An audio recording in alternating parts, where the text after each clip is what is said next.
अभिक्रिया से आप क्या समझते हो?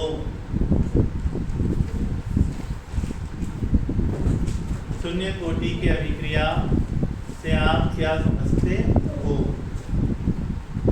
इसके लिए दर समीकरण व्युत्पन्न कीजिए।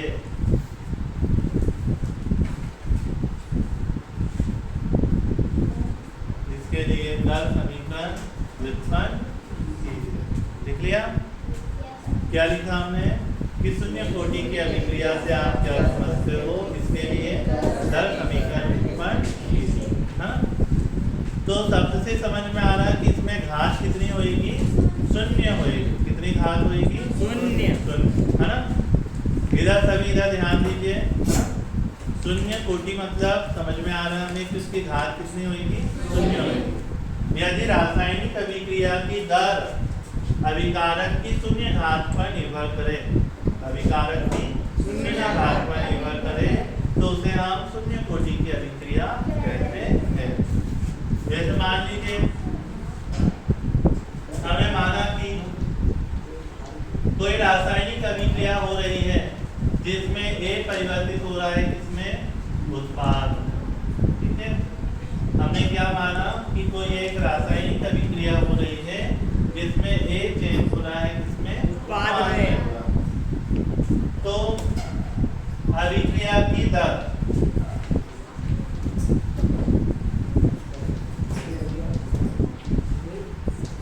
क्या आएगा यहाँ पे? अभिक्रिया की दर माइनस dA/dt, है ना। यहाँ मैं माइनस लगाऊंगा। इधर ध्यान दो भैया,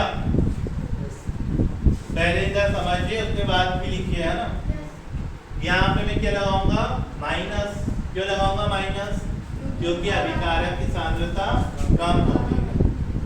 तो अभिक्रिया की दर अनुक्रमानुपाती क्या हो जाएगा? अभिकारक की सांद्रता। यदि ये शून्य कोटि की अभिक्रिया होगी तो यहाँ घात कितनी आएगी? अभिकारक की शून्य आएगी ना। तो हमने यही लिखा है कि वह रासायनिक अभिक्रिया जिसमें अभिक्रिया की दर अभिकारक की शून्य घात पर निर्भर करे उसे हम शून्य कोटि की अभिक्रिया कहते हैं। ठीक है, घात आएगा ना सर? या धार लिखो। हाँ, तो घात कर देना। घात अब देखिए हम अनुक्रमानुपात चिन्ह हटाते हैं तो माइनस dA/dt इक्वल क्या आ जाएगा? K। A की पावर क्या आ जाएगी? 0। ध्यान दीजिएगा इधर पूरे, है ना। इधर नहीं देखूंगा, मैं रिपीट नहीं करूंगा उसे। Yes sir. यहाँ K क्या है? अनुपातिक नियतांक है ना। जैसे आप क्या बोलते हैं? दर स्थिरांक कहते हैं। अभी एक पढ़ा? Yes sir. यहाँ K क्या एक अनुपातिक नियतांक है जिसे हम दर स्थिरांक कहते हैं। अब देखिए चूंकि अभिकारक A की सांद्रता की घात कितनी है? 0। तो आपने पढ़ा होगा कि यदि किसी भी संख्या की घात शून्य हो तो उसका मान 1 होता है। Yes sir. तो इसका मान कितना हो गया? 1। तो माइनस dA/dt इक्वल क्या हो जाएगा? K, है ना। यहाँ से ये बढ़ने वाली संख्या को आप पक्षांतर करेंगे तो कहाँ में जाएगी वो? तो माइनस dA इक्वल क्या हो जाएगा? K × dt। सबको हम नाम दे देंगे, जैसे इसको समीकरण 1 नाम दे दिया, इसको समीकरण 2 नाम दे दिया। समीकरण 2 जो है इसका हमें समाकलन करना है। क्या करना है इसका? समाकलन। तो हम यहाँ लिख देते हैं क्या? समाकलन करने पर क्या आएगा? Integration minus dA equal K constant unit बाहर, है ना, नियतांक है। Yes sir. इंटीग्रेशन क्या आ जाएगा? dt। अब हमें पढ़ा हुआ है कि यदि इंटीग्रेशन dx हो तो क्या होता है? x होता है। इंटीग्रेशन यदि dx हो तो इसका मान कितना होता है? x होता है। तो यहाँ देखो क्या है? d है ना। तो dA का मान क्या हो जाएगा? a हो जाएगा। क्या हो जाएगा? a। और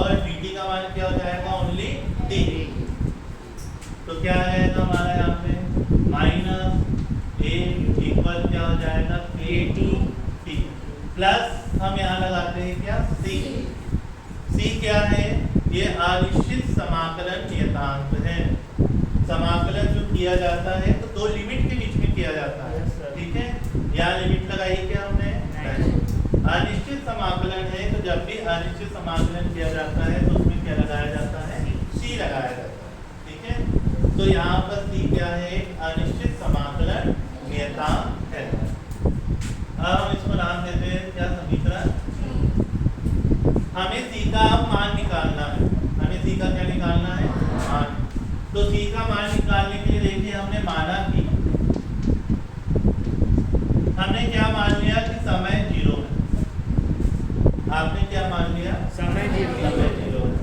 तो ये रासायनिक अभिक्रिया हो रही है, उस रासायनिक अभिक्रिया का समय कितना है, 0। तो जब समय 0 होगा उस समय कोई रासायनिक अभिक्रिया हो सकती है क्या, नहीं हो सकती ना। जैसे आप आटा गूंद रहे हैं, गूंथ रहे हैं, आटा गूंथने में कितना टाइम लगता है, 5 मिनट लगते हैं, 5 मिनट, हाँ? लगभग 5 मिनट आपको आटा गूंथने में क्या है, लगते हैं। अब आपने 5 मिनट को मान लिया कि समय कितना है, 0। तो आटा उठाएगा क्या, नहीं उठाएगा। तो जब हमने मान लिया कि समय क्या है, 0 है, तो अभिकारक की सांद्रता परिवर्तित होगी क्या, नहीं होगी। तो जब समय 0 हो तो अभिकारक की जो सांद्रता होती है ये अभिकारक की प्रारंभिक सांद्रता के क्या होती है, बराबर होती है, ठीक है। तो यहाँ जो ये H0 लिखा है ना, ये अभिकारक की प्रारंभिक सांद्रता, ठीक। अब आप इसी मान को उठा के रखते हैं कहाँ, समीकरण 3। तो क्या आएगा देखिए कि माइनस ए की जगह आ जाएगा A0, K इंटू टी की जगह क्या आ जाएगा, 0, प्लस सी। 0 से गुणा करेंगे तो क्या आएगा, 0। तो माइनस A0 किसके बराबर आ गया, सी के बराबर, यानी सी की वैल्यू कितनी है, माइनस A0, समीकरण नंबर 4। अब हम इस सी के मान को सी के स्थान पर क्या है, रख देते हैं। मैं यहाँ लिख देता हूँ समीकरण 3 से माइनस ए इक्वल के इंटू टी, ये प्लस सी की जगह क्या हो जाएगा, माइनस A0। माइनस वाली संख्या को आप इधर पक्षांतर करेंगे तो क्या होगी, प्लस होती है प्लस। तो ये माइनस वाली संख्या इधर आई तो क्या हो गई है, प्लस A0। और डिवीजन क्या लिखा है पहले से, माइनस ए इक्वल क्या है, टी इंटू टी। मुझे दर नियतांक का मान निकालना है, तो ये टी को हम क्या कर देते हैं, पक्षांतर। टी पक्षांतर होगा तो कहाँ आएगा, बटे में। तो के इक्वल क्या आ जाएगा हमारा, A0 माइनस ए अपॉन टी। या आप उसको चाहें तो ऐसा भी लिख सकते हैं कि 1 अपॉन टी अलग लिख दो और एक कोष्ठक में क्या लिख दो, A0 माइनस ए, ठीक है। तो ये दोनों ही हमारे क्या है, समीकरण, ठीक है। यहाँ पे जो हमारा समीकरण आया है 5, या इसको भी आप 5 मान सकते हैं। तो समीकरण 5 जो आया है यह शून्य कोटि की अभिक्रिया के लिए दर समीकरण है। कौन सा समीकरण, दर समीकरण। कभी कभी ऐसा भी प्रश्न आ सकता है कि शून्य कोटि की अभिक्रिया के लिए समाकलित दर समीकरण व्युत्पन्न कीजिए, ठीक है। समाकलन हो रहा है ना यहाँ पर, इसमें शब्द क्या आ सकता है, समाकलित दर समीकरण व्युत्पन्न कीजिए। तो हमें इस प्रकार से क्या करना है, उसको व्युत्पन्न करना, ठीक है। समझ लीजिए फिर से एक बार। सबसे पहले तो हम परिभाषा लिखेंगे कि यदि किसी रासायनिक अभिक्रिया की दर अभिकारक की शून्य घात पर निर्भर करे या शून्य घात पर निर्भर हो तो इसे शून्य कोटि की अभिक्रिया कहते हैं, ठीक है। ये उसकी क्या हुई, व्याख्या, ठीक।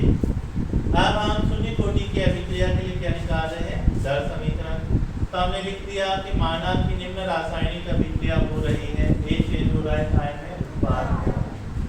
उपरोक्त अभिक्रिया के लिए दर, अभिक्रिया की दर या वेग नियम आप लिख सकते हैं, या आप ऐसा भी लिख सकते हैं कि उपरोक्त अभिक्रिया शून्य कोटि की अभिक्रिया हो तो वेग नियम से माइनस dA/dt अनुक्रमानुपाती क्या हो जाएगा, वेग की घात शून्य। अनुक्रमानुपाती चिन्ह हटाया, क्या लगाया, के। हम यहाँ लिखेंगे कि यहाँ पर के एक अनुपातिक नियतांक है जिसे शून्य कोटि की अभिक्रिया के लिए दर स्थिरांक कहते हैं। हम जानते हैं कि किसी संख्या की घात शून्य हो तो उसका मान 1 होता है, तो इसका मान क्या हो गया, 1। तो माइनस dA/dt बराबर क्या आ गया, 1। यहाँ से dt का पक्षांतर कर दिया तो बटे की संख्या कहाँ चली गई, गुणे। अब हमने क्या लिख देंगे, यहाँ से समीकरण 2 का समाकलन करने पर तो हमने इसका इंटीग्रेशन कर दिया, करा। के क्यों बाहर निकला, क्योंकि के एक नियतांक है। हम जानते हैं कि यदि इंटीग्रेशन dx हो तो उसका मान कितना होता है, x होता है। इसलिए यहाँ से d हट जाएगा, क्या आ जाएगा, a, और यहाँ से भी d हट जाएगा, क्या आ जाएगा, c। t प्लस क्या लगाया हमने, c। हम यहाँ लिखेंगे, यहाँ c अनिश्चित समाकलन नियतांक है। फिर अब हम c का मान निकाल रहे हैं, तो हमने माना कि किसी रासायनिक अभिक्रिया के लिए या ये जो रासायनिक अभिक्रिया है, इस रासायनिक अभिक्रिया का समय कितना है, शून्य है। तो जब रासायनिक अभिक्रिया का समय शून्य होगा तब अभिकारक की सांद्रता उसकी प्रारंभिक सांद्रता के बराबर होगी। हमने इस मान को समीकरण कहाँ रख दिया, डी में रख दिया। टी का मान क्या रख दिया, 0। ये सी जैसे का 0 से गुणा करेंगे तो ये 0 हो जाएगा। ये सी की वैल्यू आ गई, आगे। अब इस c की वैल्यू को उठा के हमने c की जगह पर पुट कर दिया, रख दिया। तो ये यहाँ रख दिया, यहाँ से माइनस की संख्या इधर गई तो क्या हो गई, प्लस। इधर का जैसे का वैसा, तो ये बराबर है जैसे का वैसा। t का पक्षांतर किया तो t कहाँ चले गया, बटे। तो आप जैसे बटे में भी लिख सकते हैं, और आपकी इच्छा है तो 1/t करके भी आप उसको लिख सकते हैं। और नीचे लिख देंगे हम उपरोक्त समीकरण शून्य कोटि की अभिक्रिया के लिए दर समीकरण है। आगे समझ में